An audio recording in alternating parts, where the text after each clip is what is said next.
Kula nuwun sedulur semua, dimanapun panjenengan berada dan kapanpun panjenengan nonton video ini, jumpa lagi dengan saya Tubagus Purnama. Nah, kali ini saya ingin membahas tentang klaim dari pihak pemenang perang. Yang saya contohkan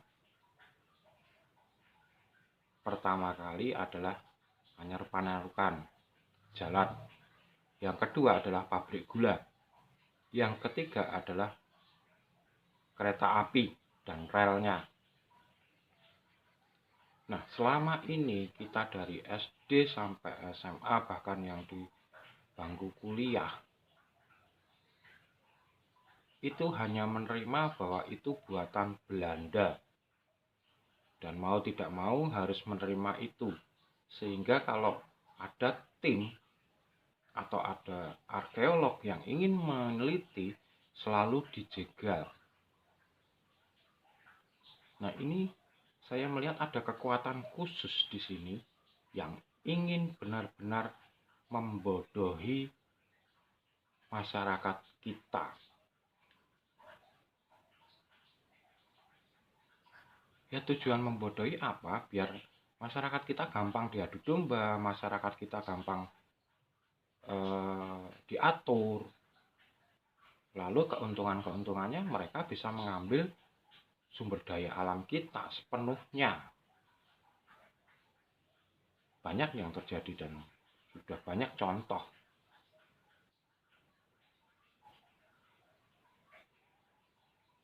Dari SD saya selalu bertanya-tanya, apa benar orang tua kita dulu hanya memakai karanggoni pakaiannya? Karena ini yang diturunkan turun-temurun dari orang tua, simbah, nenek. Bahwa bisa berpakaian bagus itu hanya untuk kalangan yang erat. Bisa berpakaian bagus hanya karena tentara membunuh pasukan Belanda, lalu pakaiannya diambil. Apa benar seperti itu? Sementara di zaman Majapahit yang ratusan tahun sebelumnya sudah mengenal sutra, sudah mengenal emas sebagai perhiasan untuk gelang tangan, untuk kalung, untuk giwang. Tapi ketika saya diskusi dengan guru-guru sejarah, adanya cuma saya dimarahi. Mentok, kamu harus percaya itu. Artinya benar-benar leluhurmu itu primitif. Nah, baru 10-an tahun ini arkeolog dan teman-teman spiritual baru berani menggali kebenaran-kebenaran yang ada. Disesuaikan dengan akal, nalar, dan logika yang ada sekarang. Contohnya, Anyar Panarukan itu menurut sejarah dibuat oleh Dendles pada tahun 1880 sampai 1800 sampai 1810 sampai 1811. 1 tahun dari Anyar sampai Panarukan. Kalau kita bandingkan, ketika saat ini membuat jalan tol hanya ratusan kilometer saja, membutuhkan waktu berapa tahun, itu pun pakai teknologi yang modern. Harusnya kita bisa bertanya, kenapa Dendles bisa membangun jalan sepanjang itu dalam waktu 1 tahun?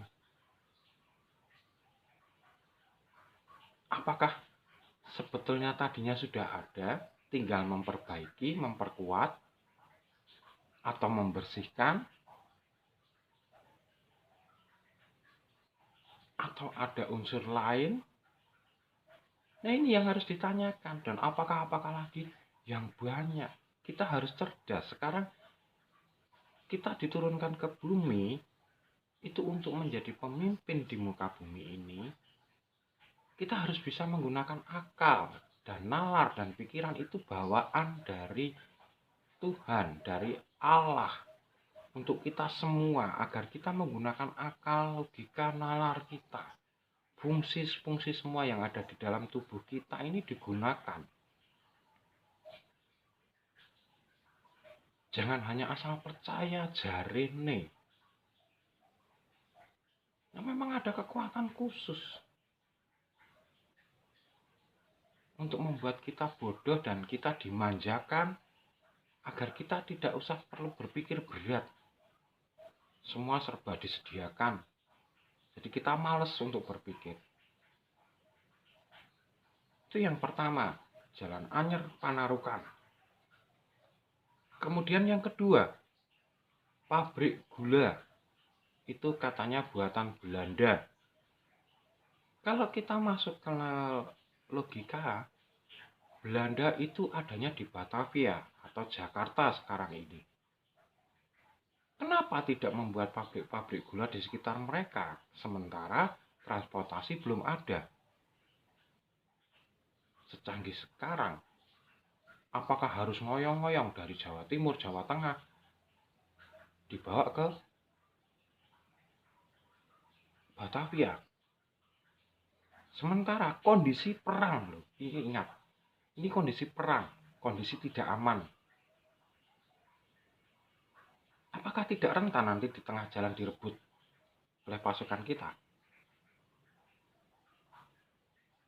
Nah, ini yang menjadi pertanyaan. Ada lagi yang mencengangkan adalah di setiap pabrik gula itu ada mesin yang namanya turangga seta. Itu beratnya 100 ton. Mau dibawa pakai apa? Truk, busuk, belum ada. Dan itu dari besi untuk penggilingan tebunya. Apakah dibawa dari Belanda berupa potongan-potongan lalu di sini dirakit?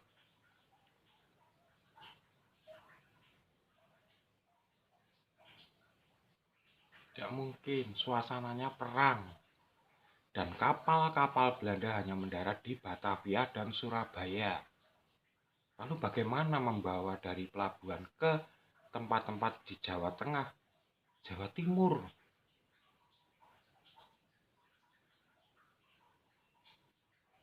Kita bermain logika sekarang, bermain nalar. Itu yang kedua. Kemudian yang ketiga ada dam-dam Sabu di Sungai Serayu, Sungai Opak, Sungai Brantas. Ada bendungan-bendungan itu selalu dinyatakan buatan Belanda tahun 18 sekian 18. Ternyata setelah ditelusuri ada sebagian retakan-retakan di dinding itu ada batu yang berumur sangat tua, bahkan bisa dinilai ratusan tahun yang lalu.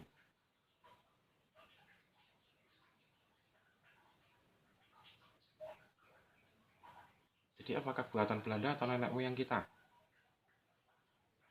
yang istimewa? Yang ini selalu berkecamuk dalam diri saya. Benar nggak? Benar nggak? Ternyata Belanda itu hanya memlester, jadi memperbaiki. Seperti pabrik-pabrik gula itu hanya menambahkan semen di luarnya. Memperbaiki. Kemudian terjadi keanehan lagi dengan kereta api. Bahwa lokomotif pertama kali Turangga Seta itu dibuat 800 tahun yang lalu.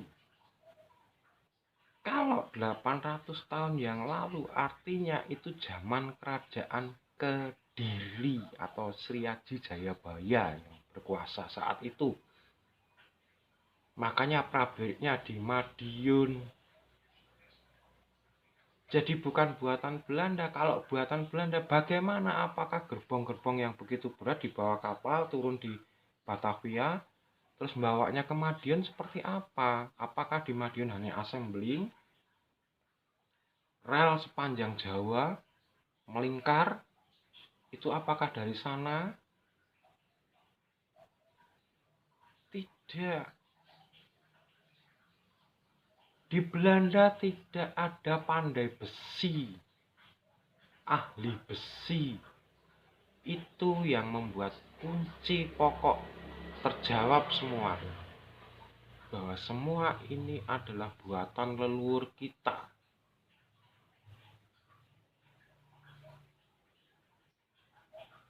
Belanda hanya menambahkan seperti stasiun, memperbaiki, tapi semua sudah ada peninggalan leluhur kita. Maka dari itu terbukalah lokomotif pertama, namanya Turangga-Seta. Mesin di penggilingan tebu juga Turangga-Seta. Bahkan di era Sultan Agung itu ada peninggalan-peninggalan lumbung-lumbung padi untuk memberi makan. Itu dari Jogja, Wonosari, sampai Cirebon, sampai Kerawang, itu sekarang masih ada juga.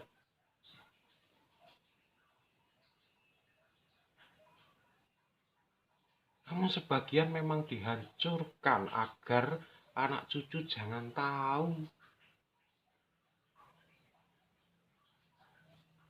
Seperti permulaan bahwa sejarah dibuat oleh pemenang perang, yang kalah perang tidak bisa membuat sejarah. Sehingga agar si pemenang perang itu mendapatkan penghargaan dan diingat terus sampai kapanpun.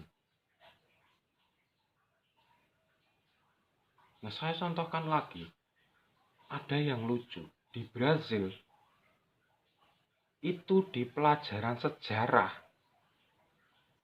sejarahnya di Brazil, itu mengakui bahwa Indonesia adalah leluhur mereka.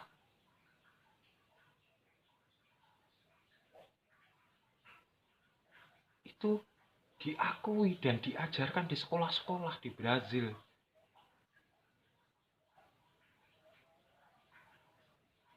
Tapi di Indonesia sendiri justru malah dikatakan leluhurnya primitif, animisme, dinamisme.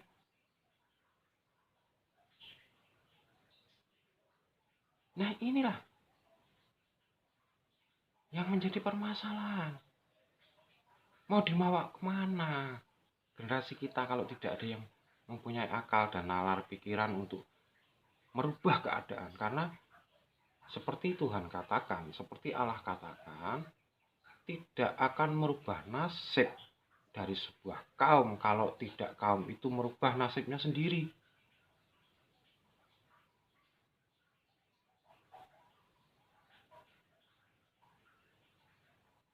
Saya kembalikan, masuk akal nggak? Sementara di Belanda tidak ada pandai besi.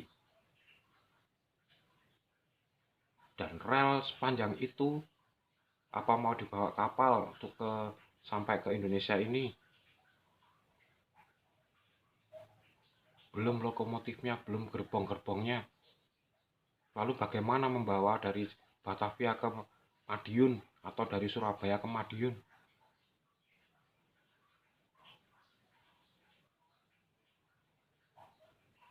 Nah, maka dari itu, sedulur semua, monggo sahabat-sahabat saya di Nusantara, generasi-generasi muda, anak-anak saya, bangkitlah, olah pikiran kita. Leluhur kita sudah memberikan contoh penemuan teknologi yang mutakhir.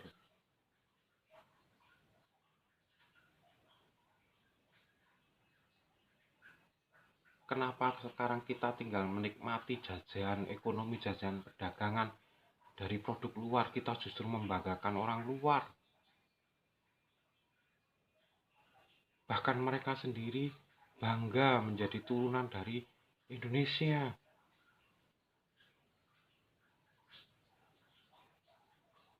Jangan mau dibohongi, jangan mau dijajah. Saatnya kita bangkit untuk kembali menuju Nusantara yang mercusuar dunia. Demikian sedulurku semua, kalau ada salah kata saya mohon maaf. Semoga menjadi pencerahan bagi kita bahwa nenek moyang kita tidak seprimitif apa yang dikatakan buku sejarah, bahwa memang punya kekuatan dan punya teknologi yang lebih canggih daripada luar negeri.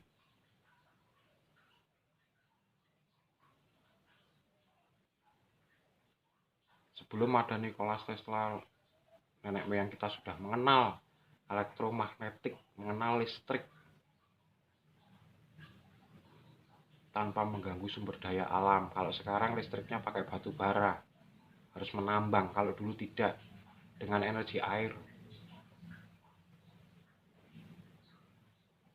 Nah, sebagian peninggalan-peninggalan ini memang dihancurkan supaya kita tidak tahu bahwa nenek moyang kita itu leluhur yang istimewa, punya teknologi modern, peradaban yang sangat-sangat maju. Ketakutan mereka kalau kita sadar, kita akan melawan mereka, sehingga mereka kesulitan. Tapi kalau kita logika, kenapa mereka ingin menguasai Indonesia? Karena Indonesia itu subur dan kaya, serta mempunyai peradaban yang maju. Mau sampai kapan kita seperti ini? Silahkan direnungkan. Kalau ada salah kata dan tidak sesuai dengan persepsi saya, anggap saja saya mendongeng. Karena kita harus melihat dari segala aspek.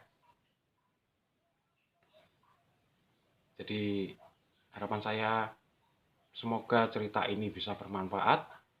Saya Tuh Bagus dari Yogyakarta selalu berharap